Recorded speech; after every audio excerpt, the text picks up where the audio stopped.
Olá, bom dia! Sejam bem-vindos a mais um podcast da MZ. Hoje, super especial esse podcast, né? Eu sou Cássio Rufino, CFO e CEO da MZ e vou ter o prazer de conduzir o podcast de hoje sobre o formulário de referência, né?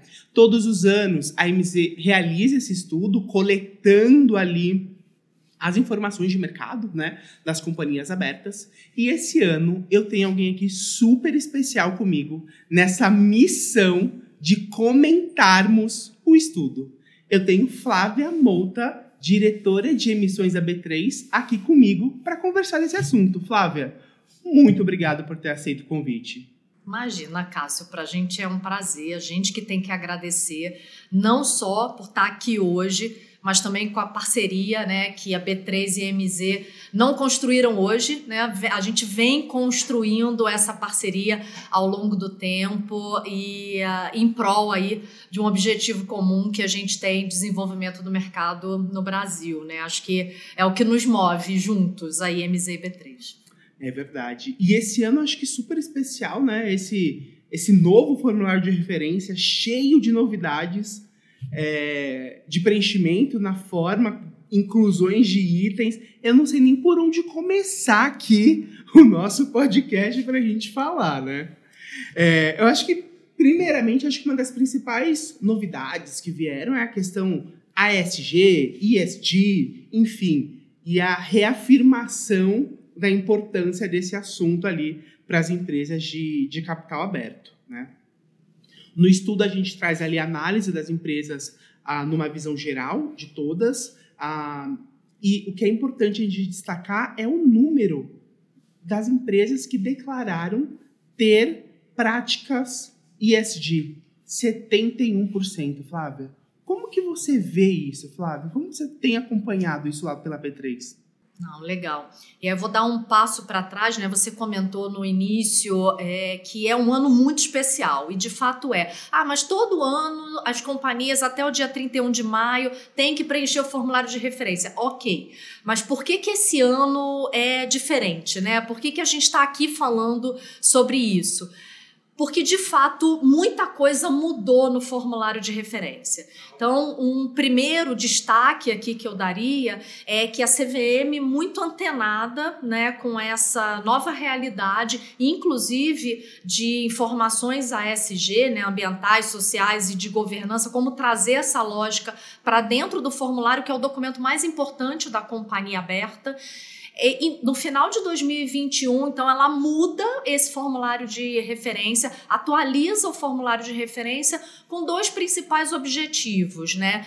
Simplificação, né, de vários itens do formulário, né, trabalhando essa dinâmica de flexibilizar e simplificar o formulário, e também, como você bem destacou, trazendo informações ASG, com o objetivo de estimular, difundir esse conjunto de informações no mercado e ajudar a comparabilidade, né, trazer um pouco de padronização nesse formato para os investidores. Depois disso, né, final de 2021, quando a CVM edita essa nova resolução, a gente bota a mão na massa, quando eu digo B3, CVM, MZ, companhias, escritórios de advocacia, um conjunto gigante de pessoas trabalhando para conseguir desenvolver o sistema, a plataforma em que essas informações vão ser coletadas, né? Então, a gente ficou aí o ano de 2022 desenvolvendo o sistema com a ajuda de todos esses parceiros, para que em janeiro de 23 tudo tivesse, né, pronto. Redondo para começar, Exatamente, né? Redondo para começar. E a gente fez também, ao longo de 23, de março para cá, de março até finalzinho de maio, né, quando o formulário finalmente é entregue, a gente estruturou uma série de atendimentos proativos. Uma vez por semana, a gente reunia o pessoal pela plataforma online. A gente teve uma média aí de 100 pessoas semanalmente indo, né, discutir cada uma das sessões do formulário de referência. Então, é de verdade um ano muito especial por isso. E como você trouxe o número, né? 71% das companhias diz sim, eu olho para isso, eu me dedico a isso, eu faço divulgações anuais em relação a isso e não apenas no formulário de referência, por meio dos relatórios de sustentabilidade que a gente pode comentar um pouquinho mais adiante. Legal. E como que você vê essa outra porcentagem que não declarou essas práticas ESG como um todo? Então, acho que o mercado tá olhando, né, de uma maneira mais atenta para essas questões ASG, sem dúvida nenhuma. 71% trazem que já fazem isso de uma maneira estruturada, por meio de relatórios divulgados anualmente. E se a gente consegue lá se utilizar de uma outra métrica para complementar aqui o que a gente está falando, se a gente olha pelo ISE, que é o Índice de Sustentabilidade Empresarial, no ano de 2022, a gente teve mais de 180 companhias se inscrevendo para participar do índice. Dessas mais de 180 companhias listadas que se habilitaram ali para preencher o ISE, mais de 95%, 96% delas adotam relatórios de sustentabilidade já em padrões internacionais, seja GRI ou outro padrão internacionalmente aceito. Então, é um número muito representativo. A própria B3, acho que a maior demanda que a gente costuma ter de empresas é para entender um pouco melhor quais são as boas práticas ASG, para que elas possam implementar dentro das suas próprias casas.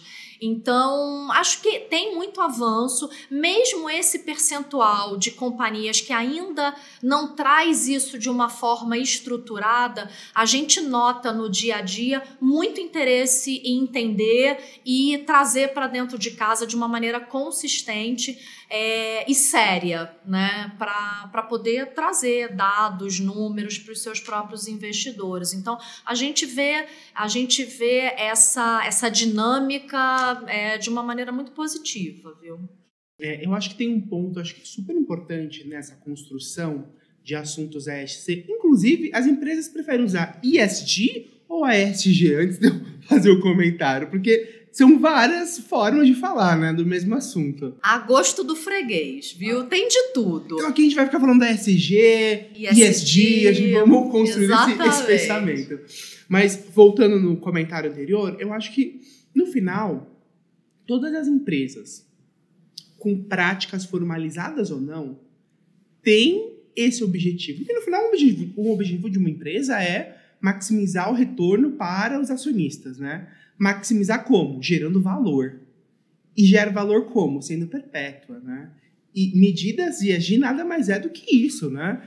Ter ali as práticas governamentais, as práticas de compliance, as práticas de governança, toda a parte de social, seja dos próprios colaboradores, ou seja para a sociedade como um todo, e toda a parte ambiental, né? Então, é um número que, seguindo a nossa análise, no outro número do estudo traz quantas empresas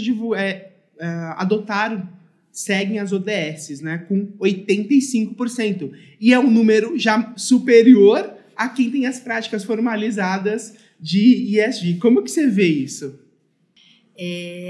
Acho que é um passo além, né? Então, como você muito bem destacou no início da sua fala, a gente sai de uma realidade em que o foco da empresa era quase que exclusivamente na geração de lucro para o seu acionista, para o seu principal stakeholder ali.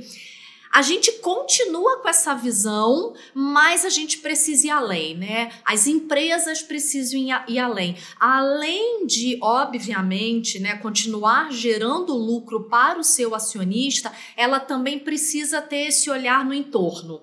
Olhar para a comunidade em volta. E aí você inclui aspectos tanto ambientais quanto sociais, e para que você se desenvolva aqui, a sua companhia precisa ter um alicerce de governança importante, robusto, que seja de verdade. Não pode ser a governança de papel, porque essa não vai fazer você gerar continuidade do negócio, perpetuar o negócio, como você destacou. E aí, como que você faz isso bem? Se municiando, né, se utilizando de mecanismos que o mundo já está, né, consolidando. Um deles são os Objetivos de Desenvolvimento Sustentável, os chamados ODS, que já são mais difundidos. Então, você vê, de fato, e no Easy a gente vê isso também, a imensa maioria das companhias diz que já olham para os ODS para poder, né, trazer, acomodar ele dentro do seu negócio e como que ele vai impactar no negócio da própria companhia. Então é uma lógica, é uma dinâmica que já está muito difundida, tanto no Brasil quanto internacionalmente. Eu acho que é um pouco diferente, por exemplo, de trazer as diretrizes do TCFD, que aí é uma outra lógica, que eu acho que aí a gente ainda tem uma estrada a percorrer, né? Exatamente. Tanto que o número do estudo que nós temos é inferior, né? Com 44% que falaram sim, que seguem essas recomendações como um todo. Exatamente, porque ainda é algo bastante novo, que está sendo assimilado mundo afora, e naquela lógica, né, das companhias virem buscar conhecimento, porque a B3, né, ela tem um duplo papel no mercado. Ela tem o papel, né, para olhar para dentro, porque ela é uma companhia listada, ela é uma companhia de capital aberto também, mas ela é infraestrutura de mercado. Então, como infraestrutura de mercado, a gente tem uma obrigação de induzir o mercado para boas práticas ASG ou ISD, né? E aí, falando de TCFD, no ano passado, sendo, né, demandado pelas companhias, a gente fez um treinamento em 2 módulos com parceiros, né? Porque essas coisas você não consegue construir sozinho. Com algumas parcerias, a gente fez um treinamento em 2 módulos e a gente atingiu mais de 200 pessoas inscritas de várias companhias para entender como fazer reportes financeiros olhando essa lógica de clima e métricas alinhadas à TCFD. Então, a gente vai avançar. Apesar dos números que a gente teve nesse ano, menos representativos que ODSs, a gente acredita de fato no crescimento, porque gera mais padronização, você gera mais alinhamento internacional, inclusive. Então, acho que os dados são positivos, né, em relação à ESG de uma maneira em geral, apesar de ser o primeiro ano, o que é muito bom, porque normalmente no primeiro ano você espera dados menos representativos ou menos relevantes, e não foi o caso, né? E como que você olha a recepção das companhias? Porque ali, vocês já construíram com as companhias dentro de casa, né? Conversando, alinhando, tendo várias reuniões. Após esse período, que foi efetivamente o prazo para as companhias fazerem, preencherem, como que a B3 sentiu isso das companhias? Teve dúvida? Não teve questionamento? Se perguntando o que é essa sigla? Sei lá, o que é ODS? Como que você viu esse ponto? Acho que teve muito questionamento ou muita interação, digamos assim, para o correto preenchimento, né? Porque, de novo, é um formulário novo, em particular nesses itens envolvendo diversidade. Então, as companhias participaram dessas reuniões semanais, como eu comentei contigo, e elas queriam entender, olha, como que eu faço o correto preenchimento da célula X, da tabela Y? Então, elas estavam muito engajadas engajadas em trazer... E não só preencher, mas preencher corretamente. Exatamente, não só preencher, mas preencher de uma maneira adequada. O que significa isso? E a riqueza de informações que a gente tem ali é gigantesca, né? Porque até pouco tempo atrás a gente acabava focando muito apenas em gênero. Agora a gente tem informações de gênero, tem raça e etnia, tem informação etária, tem informação... Vamos comentar todos esses pontos exatamente. Que eu acho que são super ricos nesse estudo, né? Se eu puder só, antes da gente entrar nesses dados, né, que são muito ricos, você comentou, né, como que a B3 está se estruturando nisso. Eu acho que é um ponto bem relevante, que eu acho que é um pouco qual é o nosso próximo passo, né? Bem alinhado e inspirado, inclusive, pelo fato de a própria CVM, né, o regulador do mercado de capitais, ter trazido para a gente essa riqueza de informações ASG. A B3, no ano passado, colocou em consulta pública, né, em discussão com o mercado, uma proposta em que a gente vai trazer para todas as companhias listadas o que a gente, né, intitulou de anexo ASG.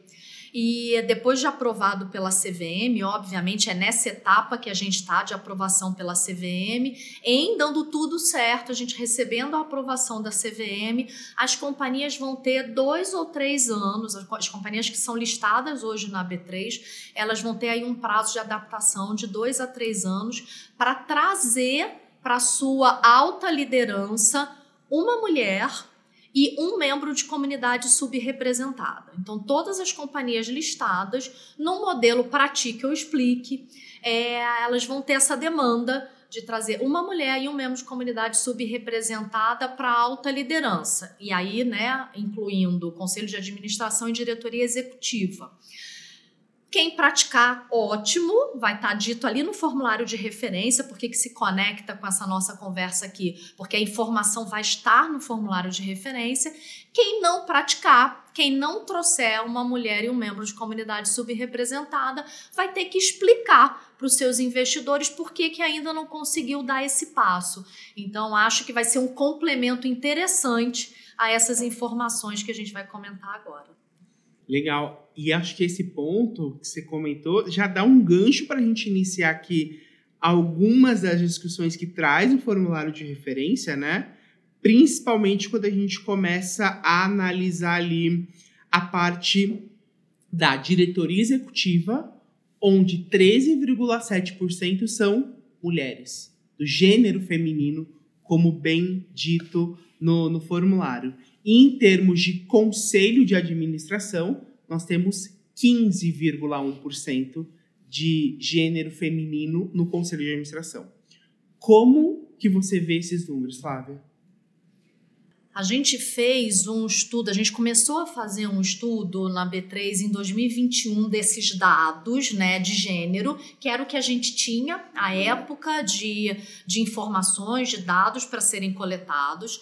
E aqui já vale, né, para quem for ler mais no detalhe o estudo, vale um comentário em relação à metodologia, que algumas pessoas podem estranhar um pouco esses números que você mencionou, Cássio, vis-à-vis os estudos que saíram nos anos anteriores, que traziam ali uma métrica de 39% das companhias possuindo mulher na diretoria executiva. Por que essa diferença? Porque a metodologia é um pouco diferente. Quando a gente fala de 30 e poucos, 40% de mulheres, a gente está falando do total de companhias. No estudo da MZ, que é um pouco mais na lupa, vocês olham assentos, né, de conselho e diretoria. Então, não estranhem, né, a lógica é a mesma, tá? Então, ainda são números que a gente quer crescer, né? Ainda são números que merecem um crescimento, tem uma estrada de crescimento, mas já são números que se intensificam em relação a anos anteriores, né?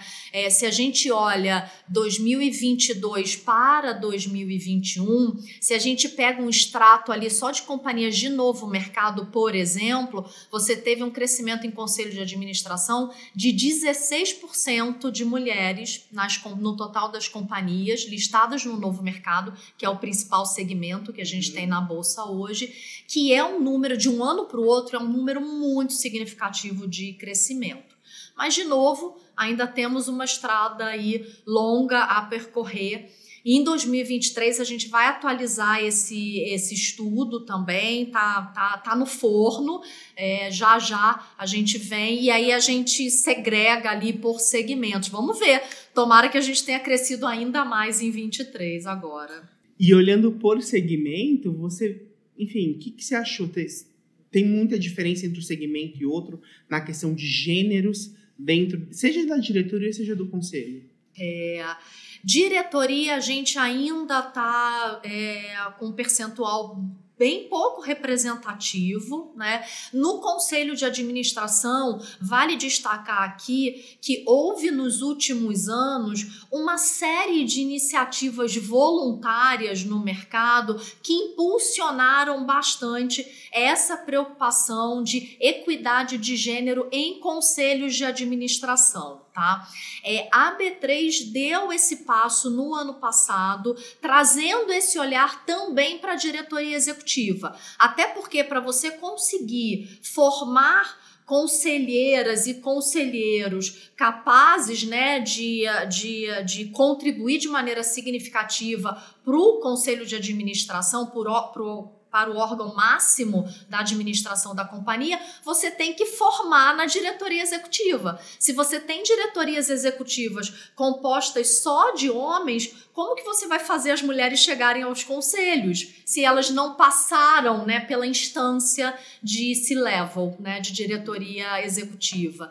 Então, temos uma estrada aí, mas a gente acredita que estamos num bom patamar. E a gente vê crescimento nos 3 principais segmentos da Bolsa, né? Tanto nível 1 quanto nível 2, quanto novo mercado. Um segmento mais significativo no novo mercado para 2022. Vamos ver agora 23 como vem.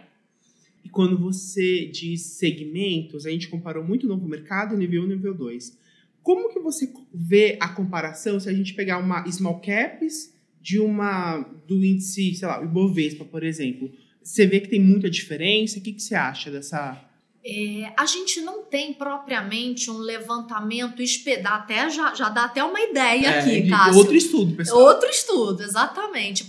De novo, né? Porque os dados são muito ricos. Eu acho que ao longo do tempo, quando a gente criar uma massa crítica, ano após ano, nossa, a gente vai conseguir ajudar muito as empresas a montarem estratégias de diversidade, equidade e inclusão dentro das suas casas, né? A gente, como eu disse, a gente não tem propriamente uma medida específica para small caps, mas a gente vê um movimento em todos os setores para avançar nessa agenda, né? Se a gente olha aí os dados, chama muita atenção, por exemplo, que o setor de infraestrutura é um setor que tem números relevantes de equidade de gênero. É o que chama atenção, né? Porque intuitivamente a infraestrutura parece um ambiente mais masculino, mas os dados nos mostram avanços importantes, por exemplo, nesse setor. E acho que destacando aqui um ponto que me chamou muita atenção no estudo que vocês fazem, é essa segregação setorial. Nossa, eu achei fundamental, achei muito, muito bacana. e muito importante para a indústria, porque muitas vezes a indústria, a empresa que está no ramo de óleo e gás, ela quer se comparar, ela quer entender como que ela está em relação ao par dela de óleo e gás, e não em relação a uma outra companhia aberta que está no setor de varejo ou alimentício. Então, acho que foi um recorte bem interessante que vocês trouxeram no estudo, viu? Legal. E pegando ainda esse assunto de gênero, por que você acha que teve um número alto de pessoas que responderam prefiro não responder?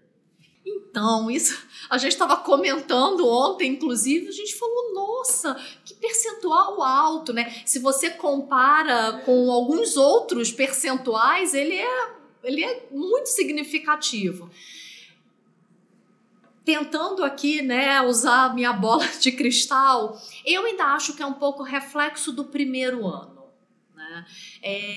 Talvez a gente tenha ali, dentro daquele conjunto do preferem não responder, parte daqueles que não conseguiram ser contactados a tempo, eu acho que ainda tem um freio de arrumação ali em relação ao primeiro ano. Obviamente, também pode denotar um receio de algumas pessoas em responder esse tipo de questionamento. Não sei se quero, não sei se faz sentido, vou deixar para uma próxima, né, para uma próxima vez. Mas eu acho que tem um pouco essa combinação. Um pouco é receio das pessoas em responder esse tipo de pergunta que pode parecer, num primeiro impacto, assim, um pouco invasiva, né? E também pode ter parte disso, não consegui contactar todo mundo, então vou colocar nesse conjunto aqui de não respondentes, digamos assim.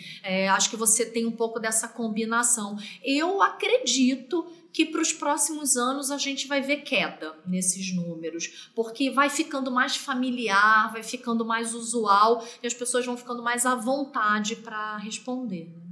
Falando em responder, na declaração de cor e raça da diretoria e conselho, nós vemos que a maior parte são brancos, né?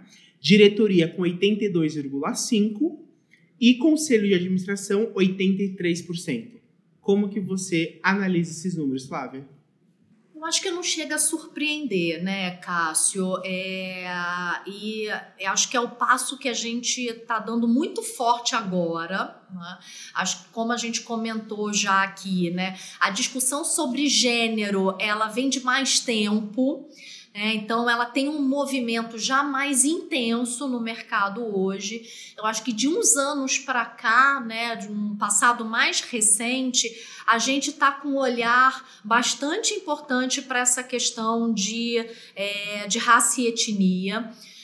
De novo, né, precisa ajudar, né, pegar na mão para que a gente intensifique esse movimento, com mentorias específicas. No ano passado, a B3 e outras instituições, né, em parcerias, a gente fez o primeiro programa de mentoria para conselheiros negros, né, envolvendo aí 33 executivos nessa primeira turma, nessa primeira leva no segundo semestre do ano passado. A gente tem dentro de casa um olhar também para isso, com grupos de diversidade dentro da própria B3, nessa linha de fazer, né, dentro de casa e ajudar na indução do mercado. A gente tem meta corporativa de incrementar a diversidade desde 2020 e nesse ano toda a liderança da B3, de gerentes para cima, gerente, superintendente, diretor, VP e CEO, a gente tem metas individuais específicas de incrementar a diversidade. Então, a gente olha a área e especifica, a sua área tem que aumentar pessoas com deficiência. A outra área precisa aumentar o número de pessoas, de pretos e pardos naquele determinado setor. Então, com um olhar muito específico, mas movimento intenso de ações concretas para mudar esse cenário, né? Porque se você está falando de uma população que tem, né, mais de 50% de negros, incluindo aí pretos e pardos, como que isso não se reflete no mundo corporativo. Então, a gente precisa mudar esse quadro e com ações efetivas, concretas, né? Legal, eu acho que é uma discussão que rende muito, né? E no estudo, a gente também faz a divisão de cor e raça por setor. Algum destaque que você lembra? Acho que não.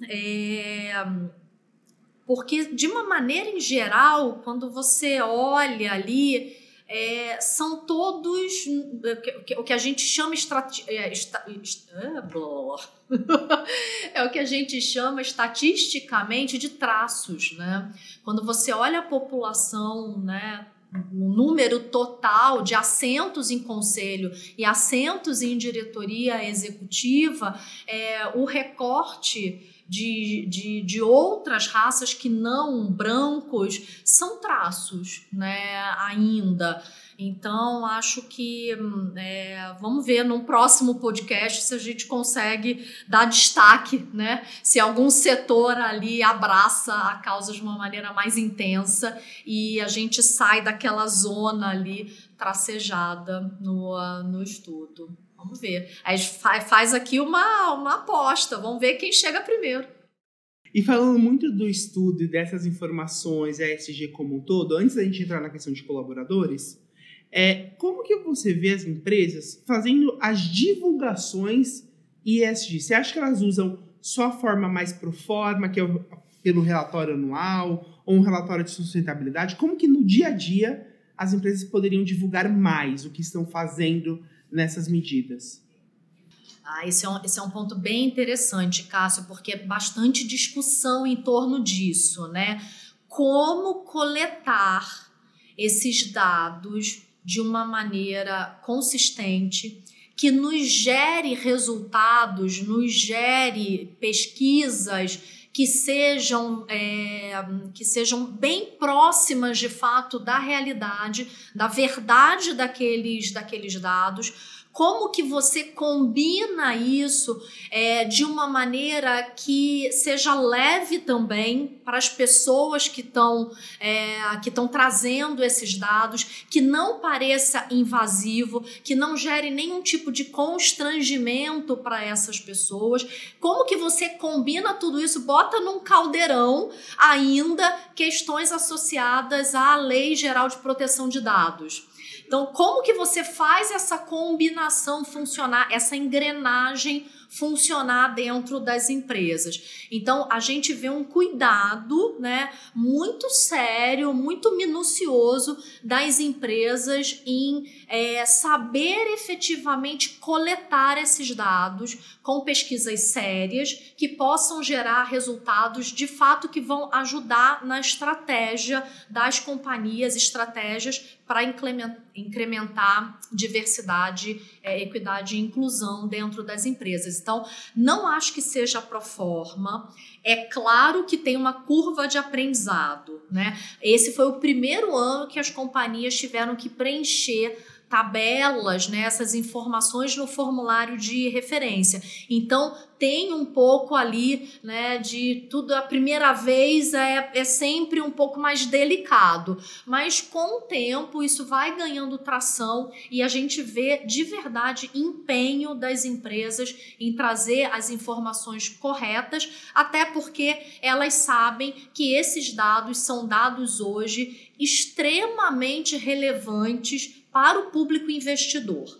E aqui eu digo público investidor, tanto os investidores institucionais, os grandes investidores, fundos de pensão, os administradores de recursos de uma maneira em geral, E também é algo importante para o público de pessoa física, que cresce a olhos vistos na Bolsa hoje, né? A gente já passa aí do patamar de 5 milhões de pessoas físicas investindo diretamente nas companhias em Bolsa. E jovens, de uma maneira em geral, e a gente sabe que essas novas gerações estão muito antenadas com essas questões ASG, em particular diversidade. Então, as companhias são cuidadosas porque elas sabem que elas vão ter o escrutínio aí dos seus investidores. Eles vão demandar compreensão para esses números, né? Sobre esse ponto que você mencionou dos novos investidores, eu vi um levantamento de vocês da B3 que mais de 50% dos novos investidores que entram na Bolsa de Pessoas Físicas, né, já são desse público de jovens. Eu não lembro a faixa etária, mas era de 20 a 32 anos, 34 anos. E vem crescendo muito, né? Muito, muito. E é um público muito engajado, né, que busca ali se educar, né, usar os canais de educação, seja os que a B3 disponibiliza ou, né, por várias outras fontes. As redes sociais possibilitaram muito acesso à informação, então é um público, sim, que vem para a Bolsa de Valores, né, faz investimentos e é um público, obviamente, muito conectado com essas questões, sejam ambientais, sejam sociais. E, de novo, para a companhia conseguir promover isso, atingir esse público, a governança precisa ser muito forte dentro de casa para que ela dê esse retorno que esses públicos esperam, né? Esperam das empresas. Acham que é papel das empresas responderem de uma maneira significativa para essas questões, né? E agora, mais recentemente, uma discussão até mais intensa sobre aspectos de clima, ganhando muita força aí também. Então, a agenda está na pauta do dia e na pauta da liderança das companhias. Acho que isso é importante. Você mencionou algumas vezes aí o relatório anual de sustentabilidade. Quando a gente olha mais no detalhe, a grande maioria das empresas que adotam relatórios de sustentabilidade, esses relatórios, eles são submetidos à alta administração, em particular ao Conselho de Administração. Então, está na pauta do dia da liderança das empresas. E pegando esse gancho que a gente falou de idade e de liderança como um todo, o que você achou da questão da média de idades que o estudo apresenta, né? A gente tem ali conselhos e diretoria superior a 50 anos e diretoria executiva a 50,2, né? Como que você analisa esse ponto? Eu acho que é uma métrica que faz sentido, né? Porque usualmente, né, para você atingir esses patamares de alta liderança nas companhias, em particular companhias listadas, né, que se comunicam com outro público e não só o seu dono, né, tem um público investidor dono ali também, você precisa ter uma certa senioridade, né, dentro da instituição, dentro da organização da companhia. Então, e se a gente voltasse a anos atrás, a gente tinha ali uma realidade mais próxima, inclusive, dos 60 anos para conselho. Então, você já vê aí um patamar, né, uma geração abaixo, atingindo esse posto, né, de conselheiro dentro das companhias, e você vê de uma maneira muito próxima a diretoria executiva, de verdade mostrando ali uma escada, né, para você atingir aquele patamar. Então, acho que faz sentido. O que eu imagino que, de novo, aqui me utilizando da minha bola de cristal, os meus muitos anos de estrada, eu escondo meus cabelos brancos aqui, mas os meus muitos anos de estrada, eles me permitem usar a bola de cristal de tempos em tempos. Eu acho que a gente vai ver uma tendência de queda nessas faixas etárias ao longo aí dos próximos 10 anos. já atingindo ali um público um pouquinho abaixo dos 40 anos, chegando na diretoria executiva para alguns segmentos, em particular porque a gente está diante aí de um boom de empresas de tecnologia, em que você tem um público colaborador mais jovem, tá? Então, se a gente começar a setorizar, acho que para esse quadro ali de empresas tech que estão chegando, então nos próximos 10 anos, talvez a gente tenha uma queda nessa faixa etária, tá?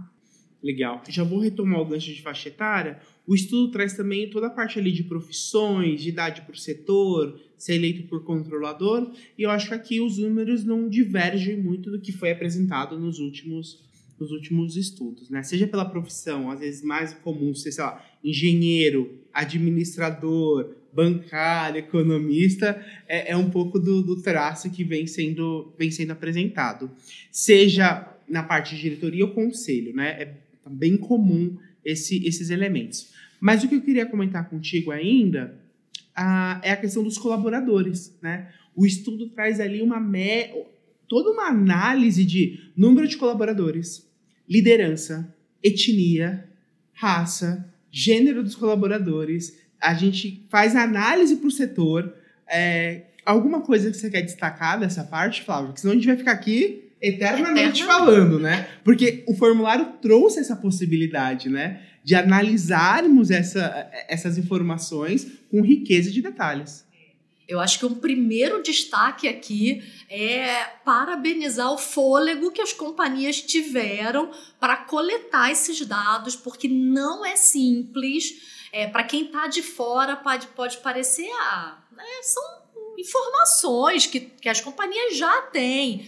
Mas não é tão fácil assim, até porque para você conseguir fazer todo esse mapeamento e segregar dentro dessa lógica que você trouxe, Cássio, olha, é para suar, viu? Tenho certeza que muita gente suou para chegar nesse dado. Então, acho que um primeiro destaque é esse.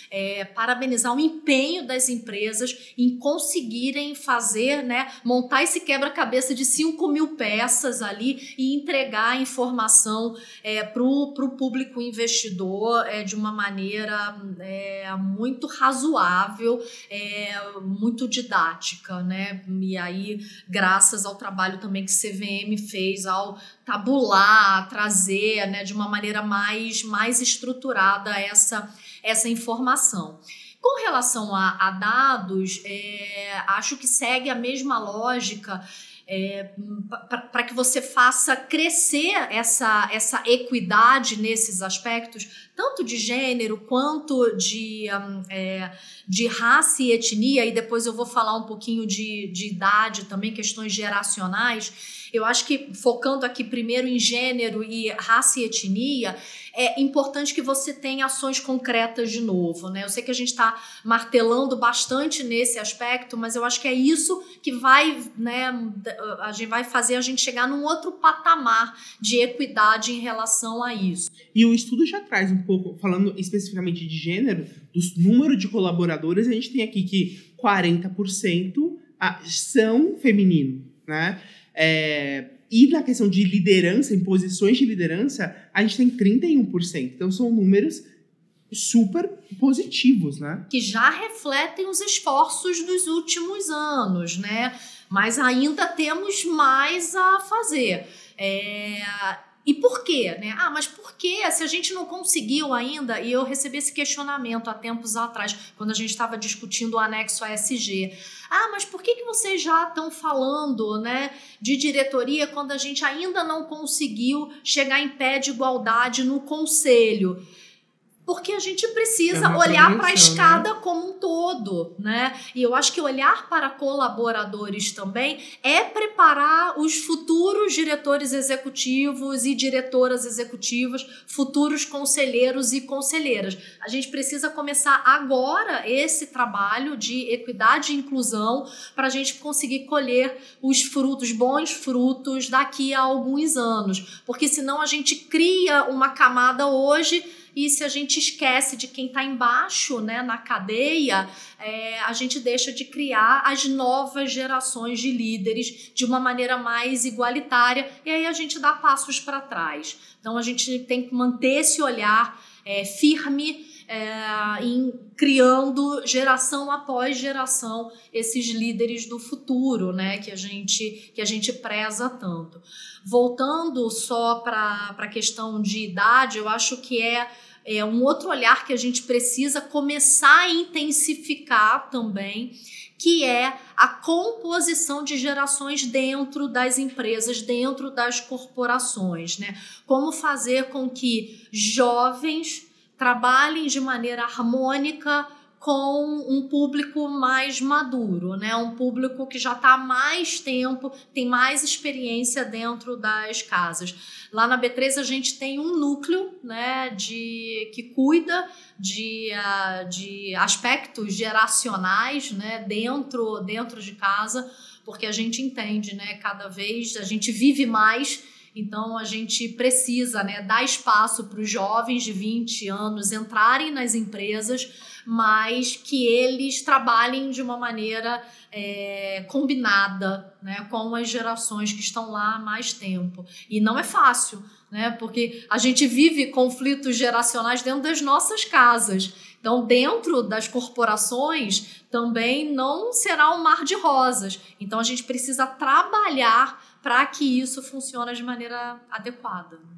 Muito bom. Eu acho que esses elementos que você mencionou são de extrema importância para todas as companhias, né? E seja ela listada ou não, que tem o objetivo de listar ou que quer ter melhor governança ou qualquer elemento como esse. E no estudo a gente tem ali toda essa parte de a região, posição, liderança por região, raça. Você quer destacar alguma coisa aqui, Flávia, nesses elementos? Eu acho que, de novo, não surpreende, né? Que você tem uma concentração ali forte em Sudeste, né? Mas eu acho que você já começa ainda de uma maneira muito incipiente, mas você já começa a identificar núcleos fora desse contexto ali, São Paulo e Rio, ou Sudeste de uma maneira em geral. Então você já consegue ver polos de desenvolvimento no Nordeste, no Sul, né? Você tem um polo importante de tecnologia no Nordeste, Recife. Você tem um outro polo importante ali no sul do Brasil, próximo a Joinville. Então você já começa a ter um olhar para outras regiões. Ainda não se reflete, né, nas companhias listadas, elas ainda se concentram ali em Sudeste, mas eu acho que os próximos estudos, nos próximos anos, a gente já vai começar a ver um movimento, como eu disse, ainda incipiente, mas a gente já vai começar a ver um burburinho, né, um movimento em outras regiões do Brasil. O Brasil é gigantesco, né? Então acho que a gente vai conseguir expandir aí essa realidade para outras regiões também. E sobre regiões, o que eu achei super interessante aqui no estudo é a questão da raça distribuída nas regiões, o como muda do norte e nordeste chegando no sudoeste, né? É uma pirâmide invertida ali, que o estudo traz para a gente essa questão. A nível de turnover também, a gente comentou ali, tem setores que são mais, tem setores que são menos, acho que está muito inerente ali ao ramo do serviço, né? E aí tem muita relação com o cenário macroeconômico também, né? Então, esse é um outro elemento que eu acho que casa muito bem com tudo que a gente está mencionando. O que mais, Flávia, a gente pode comentar aqui do estudo? acho que a gente permeou um tanto de coisa, né? Eu já destaquei, mas eu acho que vale a pena frisar aqui de novo a importância do recorte setorial que vocês fizeram, e bastante profundo, né? Trazendo aspectos não estritamente focados em diversidade, né? A gente avança para outras métricas também, e o formulário de referência é um mundo, né? A gente entende a complexidade, a gente não pode menosprezar a complexidade que esse documento tem, mas ele certamente vai dar pano para manga para uma série de estudos, né? Por exemplo, um destaque aqui que acho que valeria a pena a gente comentar na seção relacionada a riscos, por exemplo, né? Que a CVM trouxe naquela lógica de simplificação, e aí ela foi muito feliz na resolução em trazer orientações que não fossem exaustivas, mas com sinalização muito firme, né? Traga para essa seção aqueles riscos que têm um efetivo potencial de influenciar a decisão de investimento do público investidor. Então, não venha com riscos genéricos, não traga limitações de responsabilidade para a alta administração da companhia. Não é isso que o público quer ver aqui. O público investidor quer que a companhia, de fato, analise, né, debruce sobre aqueles riscos que parecem mais relevantes para aquele negócio. E aí, o que a gente consegue destacar aqui, e foi bem legal ver isso nos formulários de referência... E só colocando os números, sem querer te cortar, a gente tem ali 79% mencionando que há riscos em relação ao administrador e 77% há riscos relacionados a questões sociais. Exatamente. De novo, a gente traz os aspectos ASG também para essas questões de risco. E se a gente volta, né, anos atrás, né, você não via essa preocupação com questões ASG nessa seção relacionada a riscos. Apenas para aquelas companhias cujo setor era muito óbvio, que os riscos ambientais eram muito óbvios, aí você tinha destaque para esse tipo de risco. Mas hoje você vê que isso permeia vários setores e, de novo, olhar para riscos numa companhia é olhar para a estratégia e olhar para a continuidade do negócio. Essa tríade anda de mãos dadas. Risco, né, um olhar adequado para risco, para mitigação de riscos. Ela gera crescimento do negócio e gera continuidade do negócio no tempo. É super importante para a estratégia, né? Tentando amarrar aqui alguns elementos que a gente mencionou, vamos falar sobre guidance. Eu acho que é um ponto que tem muito a ver com estratégia, ESG, geração de valor como um todo. As companhias te demandaram, te perguntam disso, porque me estranhou um pouco o número das empresas que declararam ter políticas de guidance, de projeções. Como que você vê isso, Flávia? Esse tema é um tema menos recorrente nos fóruns, né? Pode ser curioso, mas talvez porque já seja um tema discutido há mais tempo, né? Então, quando a gente vai para dentro dos setores financeiros, de controladoria, falar sobre guidance já é algo mais usual, né? O que a gente teve de muito questionamento ficou mais focado de verdade nesse ano, pelo menos, nas métricas ou como trazer as informações ASG. Poucos questionamentos em relação a guidance. Acho que, além de aspectos ASG, Um outro tema que gera mais dúvida no preenchimento são as seções relacionadas à remuneração dos administradores, mas, de novo, não é um tema que nasceu agora. Eu acho que é uma preocupação que já vem de mais tempo, assim como os guidances das companhias, tá? Sobre a remuneração, quer destacar alguma coisa? Não, acho que não. Acho que foi apesar das dúvidas, foram dúvidas muito relacionadas a preenchimento, porque esse item também se modificou bastante, né? A CVM tentou simplificar alguns temas relacionados à remuneração, mas ainda é um item com bastante complexidade, porque você está falando quando a gente fala de remuneração, o senso comum nos traz aquele salário fixo do mês. Mas não é disso que a gente está falando, né? A gente está falando de remuneração fixa, a gente está falando de remuneração variável, a gente está falando de remuneração em ações. Então, uma complexidade de formas de remuneração. Como que você combina tudo isso para dar a melhor informação para o investidor? Não é simples. Então, acho que foi mais relacionado a isso, né? Como preencher de uma maneira adequada. E sobre esses elementos, no estudo a gente traz o recorte, né? Diretoria, conselho administrativo e conselho fiscal, separado por setor também. Então, esse é um recorte bem interessante. Bastante completo. Que o estudo traz para todo mundo nesses elementos. Flávia, acho que o nosso tempo já está quase no final. Você quer destacar gostaria de destacar alguma outra coisa? Eu acho que, de novo, agradecer aí a parceria. Como você disse, a gente podia ficar o dia inteiro aqui falando do estudo e já tomando nota para os próximos. Nossa, isso aqui tem que entrar num próximo estudo e num próximo estudo.